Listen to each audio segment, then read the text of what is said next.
Ladies and gentlemen, welcome back to the Dojo of Gain. Alright, today we have another video of Jake Paul versus Nate Diaz. And we have them face to face, so they're getting interviewed. And I imagine there's going to be a bit of arguing going on and all of that. So I'm pretty interested to see what happens. And they got the famous guy who interviews all the UFC fighters. Jewish guy, starts with an A, I forgot his name, but this is his podcast, so let's check it out. Shit. I'm the one calling the shots. I don't get stuck in the box. Feel like I've been through a lot. Hello there, and welcome to Most Valuable Promotions and Real Fight Inc.'s Jake Paul versus Nate Diaz, MVP face-to-face. I'm Ariel Helwani here at Happiest Hour, the best damn sports bar in all of Texas, for the launch of Paul versus Diaz's long-awaited fight week, presented by Celsius Essential Energy Drinks and live on DAZN pay-per-view. Globally, of course, this felt like a fight camp. Good. I see you looking at Nate quite, intensely. Yeah. What's going through your mind as you look at him right now? Just looking at my prey. Was there any concern that he wouldn't show up to this? For sure. I told my team, I was like, he's going to play games, try to be late, do his typical thing, which is all good. I'm professional. I'm on time. It's no worries. At the end of the day, he's going to show up to the fight. He always does, and that's all that matters. Some people have been talking about, the way you promoted the fight and your motivation for this fight. Can I ask you, how motivated are you to beat this man on Saturday? So, apparently Nate Diaz showed up late. I mean, he's probably smoking a bowl before. Imagine he doesn't care. Plus, you're expecting somebody who's Latino to come on time. Most likely it ain't gonna happen. Saturday. I'm just as motivated as always. Every fight I come to win, and motivated. He obviously was critical of the press conference and the way you promoted it. Do you think that criticism was fair?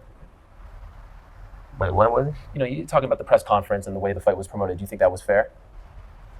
Like, how do you mean fair? Meaning, you are who you are. You haven't changed much over the years, and yet it seemed like it was an expectation for you to do more. People are always expecting you to be the bad guy, this and that. To me, it felt like you were just the same old, Nate that we've seen over the last few years. And so I know a lot of scrutiny came after that press conference, and I was wondering if you thought that criticism was fair. Yeah. However you guys want to make it fun with me. I feel like they always think I'm the bad guy, but I'm not trying to be. And so, when you started this endeavor, you against the world of MMA, against the UFC stars, it always seemed to me like this was potentially the final boss, so to speak, right? You go from Askren to Woodley, obviously Anderson Silva, big deal, but this is maybe the most beloved fighter in the history of the UFC. No one really hates this man, right? Everyone has a soft spot for him and his brother Nick. Do you view this way? Like on Saturday, if all goes... A couple of them don't like me, though. I feel like deep down they still love you. They don't say it. Even Connor has been very complimentary of you throughout this process. And I'm just wondering if this represents the final boss for you. Like on Saturday, if all goes according to plan, are you done with your feud with mixed martial arts? I mean, most likely. I don't know. There's not many of them left to beat. And he has a big name, obviously, as a UFC legend. So unless Dana lets Connor fight me, this could be the final boss of MMA for sure. Leading up to the Askren fight, the Woodley fights, even Anderson, they all said, I'm not doing this for MMA, even though he has poked the bear, so to speak, of MMA and the UFC in particular. Do you feel comfortable kind of representing the sport in being the first guy from MMA to beat Jake I'm not Paul? trying to represent MMA like that. I'm just trying to represent myself and my team and what I do. And the whole fight's been with MMA, because MMA is where it's at. There ain't nobody's watching boxing. So no disrespect to boxing, because boxing's great, and I love boxing, and we need boxing for sure, because boxing, for one, is great. And if people aren't watching boxing, then MMA fighters don't look like shit in their stand-up anyway. So at least, even though they're not the best, they're trying to be, and they're trying to do it right, like the boxers. And anyway, this is the MMA show altogether. Me, me. He wants to fight MMA fighters, so the MMA fighters bring the show. And then it's me, and then we got Jeremy Stevens and Chris Villa, and then that's bringing a lot of attention to things. So even though we're boxing, we're doing one limited part of fighting. It's MMA based. Is this somewhat... See, I don't think that's a fair question to say, would it represent MMA, because boxing and MMA are two different sports. Boxing is a small portion of what an MMA fighter does. So obviously somebody who dedicates their life to that specific small portion of what is the entire MMA fight game, they are going to have a higher level of excellence in that specific area of fighting, right? It's just common sense. Like, somebody does Taekwondo is basically all kicks. They're going to have a higher level of proficiency in kicks than somebody who specializes in MMA, because MMA, you have to learn a bit of everything, and you only have so much time in a day to learn each skill. And having that ability to be well-rounded, I would say, is, I mean, if you get it in the street, being well-rounded is the most important thing. So the MMA fighter is winning in the real world, but the boxer is obviously has very refined skills, and the boxer beating the MMA fighter is the most likely outcome, considering that they specifically specialize in boxing. Now, even if they were to get into a kickboxing match, considering Jake Paul specializes in stand-up, he might even be able to take the kickboxing match, because Diaz doesn't use that many kicks. But if he got in a kickboxing match with Conor McGregor, he wouldn't be able to handle it. Like, surreal for you? Like, that's an icon right there. That's Nate Diaz. I remember you did the videos and all that stuff. It seemed very far-fetched. Is it wild that we're like hours away now from you fighting Nate Diaz? Yeah, no, it's definitely pretty surreal. I guess manifestation is one of the most powerful things in the world, and I manifested all of this into existence. But it is funny to be, going from my dad's little like blue couch in his living room watching this guy on UFC cards to now fighting him in a boxing match in probably one of the biggest events of the year. Very, very surreal, and it's just a testament to hard work. And I look to be an inspiration to like young kids out there who have these crazy dreams or goals or desires to manifest them into reality. And if I can do it as a kid from Cleveland with no knowledge of this whole entire industry, then so can those kids at home. I'm not telling you anything you don't know. A lot of people are picking you. The odds makers are picking you. Even your old foe, Multi-millionaire who hires the best coaches in the world. Eddie Hearn, very confident in his analysis of this fight. Are you surprised by how many people are picking you, and kind of to a degree like the disrespect that has been shown to him? I'm not surprised at all, actually. Like, my skill is superior. I think people see that. Obviously he's tough, but in boxing, tough will get you hurt. It's different than MMA. In MMA, you can be tough. You can go to the ground. You can hold when you're hurt. You can take breaks, all this. In boxing, being tough gets you hurt. This is a sharp game, a skill game, a chess game, and I think people see that even though he's been boxing for five times, and so is MMA, but he's been boxing for 5 times longer than me, and I have more skill level than him in boxing. Do you agree with that? Okay, being somebody who specializes in stand-up myself, not boxing, I did karate my whole life. I did boxing for like 4 years, done some kickboxing. So specializing in stand-up, I would say, yes, it's 100% a game of skill, a game of tactic and strategy. And it's not about who's the toughest, because if you have the better strategy, then that can take you further than somebody who's stronger or faster than you.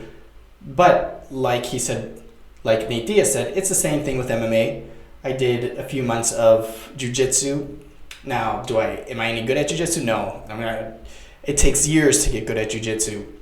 I only did like 6 months of jiu-jitsu, but even that, I could see that jiu-jitsu is a complete game of strategy and tactic as well. So this would go for any style of fighting that exists.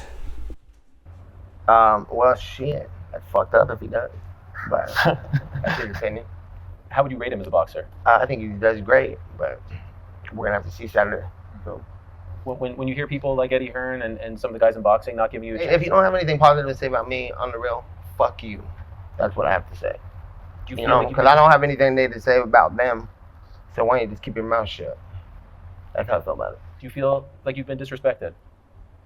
Yeah, that's the name of the game, though. You know, we put ourselves on the stage to fight people, and people have that criticism. I'm in sixth grade, I'm fighting at the park, and then I go home, and I'm hearing how I didn't fight good or some shit. And then now I'm in a new fight. And then I hear somebody criticize that fight, I'm in a new fight. And the show fucking carries on forever, you know? So it comes with the territory. And go up with the criticism, I don't give a fuck. What it seems like to me is it's a lot of people who haven't seen you fight throughout your career dissecting like a 13-second clip that they see on the internet, and they're like, oh, he's not going to be this kind of boxer. Yeah, but what do they know? Yeah, exactly. So, what do they know? What does anybody know about that? And that their opinion shows how much they don't know. For when, like, what are you talking about, the head mitts clip? That's my fucking kicking coach I'm head mitts with. It's a whole another story that nobody else knows about. And if they want to get a real fight, kick to the face. And especially if you're criticizing the fact that he doesn't know what he's doing in boxing. I'm like, yeah, but you don't know what you're doing about fighting. You get slapped with a face kick. You know what I'm saying? Or a body kick, then a knockout. They don't know nothing about that. So that's when people talk about that, that's like small children talking, like people who can box talking fucking shit. And not knowing that I got girls in my class this big that'll fucking mount you and fucking fuck you up, choke you to sleep. So unless you know what you're talking about, why are you talking? Will he be your toughest opponent to date? Yeah, I think he has that warrior mindset more than anyone that I fought. I like the warrior and the tough and the good cardio. Like, not, but everybody, they say this shit. I'm like, yo, maybe I'm just fucking better than you. He's got good cardio. He's tough. That's a loophole in saying. Like, I got people I've been training with for years, top level people, have been saying he's tough. He's got good at cardio. Beat your fucking ass from round 1 to round 8. That means I'm better than you. So what about round 9 like I and 10? said, yeah, I hope I don't lose in round 9 because remember I played from 8 to 10. That's fucked up, right? Why did you do that? They get to now round 9. Jake Paul's going to be gassed out, at least from what I've seen in all his other fights, unless he's really upped his cardio game drastically. But I do think there's also a bit of a genetic component to cardio, I'm not going to lie. And Nate Diaz has that genetic component, having Mexican background. Yes, Mexicans do have a genetic component to cardio because in Mexico there is a lot of mountains and there are people who basically evolved to live in the mountains, and Mexicans have some of that blood in them, which gives them a genetic advantage towards cardio. For example, my wife is from Peru. I've been training for a marathon. I run on a regular basis. My wife can literally take like 6 months off and just randomly start running with me and keep up for a long period of time because of the genetic factor there. It's an adaptive factor based on the environment, and it will be passed down through his bloodline, and also that he trains his cardio extensively. So Jake Paul does have that limitation with cardio there. But like I said in previous videos, if it's a street fight or an MMA match, Nate Diaz trashes Jake Paul. He's going to snap his arm, put him to sleep, kick him, do whatever he can do that Jake Paul can't do, which is a ton of shit. But in a boxing match, I still think that Jake Paul is going to take it, unfortunately. That's just the prediction I'm giving right now. Now, if Nate Diaz wins, I will be pleasantly surprised, but I just have to go on what's more realistic. But I'm going to end it there. I'll catch you guys next time. Peace. And if you enjoyed the video, like, comment, subscribe.